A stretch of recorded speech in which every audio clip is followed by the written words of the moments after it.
Salut tout le monde, c'est Dimplay. Alors aujourd'hui on se retrouve pour une nouvelle vidéo, encore une fois, pour un tableau Excel édite formation Excel.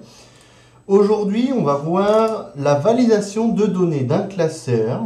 Donc la définition c'est qu'elle permet de bloquer une ou plusieurs formes de caractères non désirés sur la feuille de calcul, sur une ou plusieurs cellules selon vos définitions, et ça peut également servir de correction en post-écriture. Une fois que vous avez rempli votre tableau, ça peut servir de correction. Donc déjà, on va commencer par le basique de la validation des données. La validation des données, je vais vous donner un exemple, un nombre entier. Donc sur la cellule C4 sur laquelle je suis actuellement, j'ai limité le nombre entier de 0 à 1 999 999 000. Donc c'est-à-dire que si je mets 2 millions, il ne voudra pas, forcément. Si je mets 1 999 999, il voudra bien parce que c'est la cellule dans laquelle je l'ai défini. Si je mets 59 millions, il ne voudra pas non plus. Également, la même chose sur le décimal. Donc là, j'ai mis de 0 à 10. Donc si on met 12, eh ben, ça ne marchera pas non plus. Si je mets 10,4, ça ne marchera pas non plus. Ah oui, si ici on met des virgules en nombre entier, ça ne marchera pas non plus. Ici en liste, ça permet également de faire une liste en fait. Ça vous permet de faire une sélection dans ce que vous souhaitez. Je vais vous montrer comment ça fonctionne après. Donc là, si on met peut-être, ça ne marchera pas non plus. Voilà. Parce que la liste ne permet pas d'avoir un peut-être. En date, c'est pareil. Je l'ai mis en début le 1er janvier 1900 et la fin le 31 décembre 2054, il me semble. Donc si je mets le 01 2058, ça ne marchera pas. Si je mets 01 2023, ça marchera. Et l'heure, c'est pareil, je l'ai bloqué de minuit 1 à midi. Donc, c'est-à-dire que si je mets 14h, ça ne voudra pas non plus. Si je mets 11h30, ah bah non, ça ne marchera pas non plus. Si je me suis trompé de caractère. 11h30, ça marchera. Voilà. Alors, comment configurer tout ça? Donc ici, on va faire la même chose. Tac, tac, et je vais vous délimiter ça et je vais vous le grossir en post-prod. Donc ici en nombre entier, comment qu'on peut faire? Donc ici on se retrouve dans l'onglet données. Ici vous avez validation des données. Si jamais elle n'apparaît pas ici, elle apparaîtra en tout petit juste avec ce petit symbole là. Donc ici ça va vous ouvrir une petite fenêtre de ce style là. Donc là ici on veut un nombre entier. Donc ici on fait nombre entier compris entre vos valeurs prédéfinies. Donc moi j'ai mis 1 999 999. Et si jamais vous voulez que ça apparaisse en message d'erreur, vous mettez ce que vous voulez ici. Moi, je ne mets que des X parce qu'au final, il comprend bien que ça ne marchera pas. En décimal, c'est la même chose. Donc ici, on reclique sur validation des données. Ici, on met décimal, donc minimum 0, maximum 50, admettons. On a l'air d'erreur, on va remettre XX. Voilà. En liste, c'est pareil. Donc ici, vous mettez liste. Et ici, vous allez écrire vos réponses. Donc, admettons français. Mais pour séparer les sélections, il faudra mettre un point-virgule. Voilà, français, allemand, admettons. Hop, hop, XX.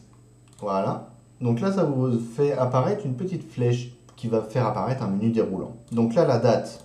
Même procédure, date comprise entre 01 1900, date de fin 31 12 2023. Voilà, donc alerte d'erreur XX, ok. Et l'heure, c'est exactement la même chose.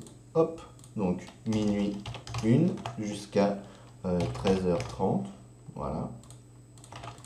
XX, ok. Donc là, si on met 5 millions, ça ne marchera pas. J'ai mis un plus, donc ça va pas marcher non plus. Donc ça ne marchera pas.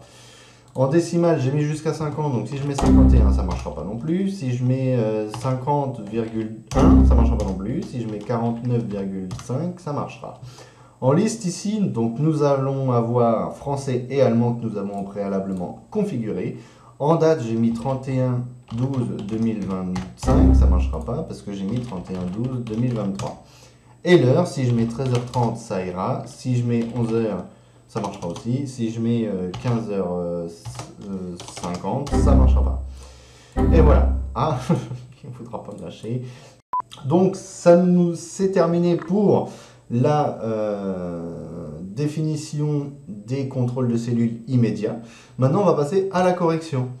Ici, j'ai limité la cellule C5 sur laquelle je me trouve actuellement à 100 caractères.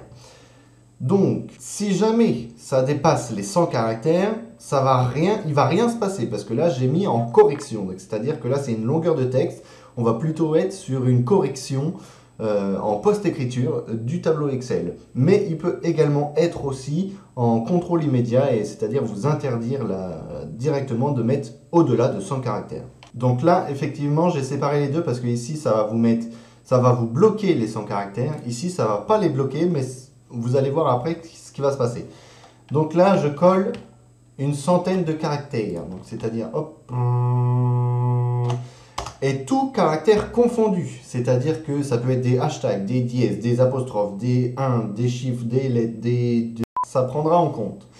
Donc ici, dans la cellule C5, il y a plus de 100 caractères, mais comment je le sais? Je ne sais pas encore parce que je me suis mis en post-écriture, donc c'est-à-dire en correction post-écriture.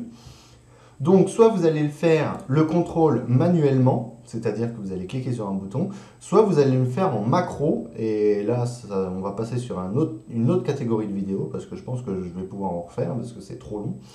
Donc ici on a un petit menu déroulant sur la validation des données, et ici on fait entourer les données non valides, d'où la correction post-écriture. Donc là, étant donné que dans la cellule C5 dans laquelle j'ai écrit, il y a plus de 100 caractères, ça va me l'entourer. Vous voyez? Tandis que, donc là je vais l'effacer, et si je mets ici plus de 100 caractères, donc dans la cellule qui va me bloquer carrément l'écriture au-delà de 100 caractères, ça va mettre le message d'erreur qu'on a eu depuis le début. Voilà. Alors comment ça fonctionne? Eh bien tout simplement, on va commencer sur la longueur des caractères, mais en post-écriture, donc on va toujours dans validation des données. Ici on met longueur du texte, comprise entre 0 et 100. Mais ici, dans la correction post-écriture, on va aller dans alerte d'erreur et décocher quand les données non valides sont tapées. On fait OK. Et là, sur la cellule avec correction instantanée des erreurs, on fait validation des données. Longueur du texte, exactement la même chose, de 0 à 100, sauf que ici, on laisse les messages d'erreur s'afficher. Donc là, si je remets 100 caractères ici, ça va rien me mettre. Si je mets 100 caractères ici, ça va me l'indiquer. Donc là, si ici, hop, hop, entourer les données non valides, ça va me l'entourer bien comme il faut.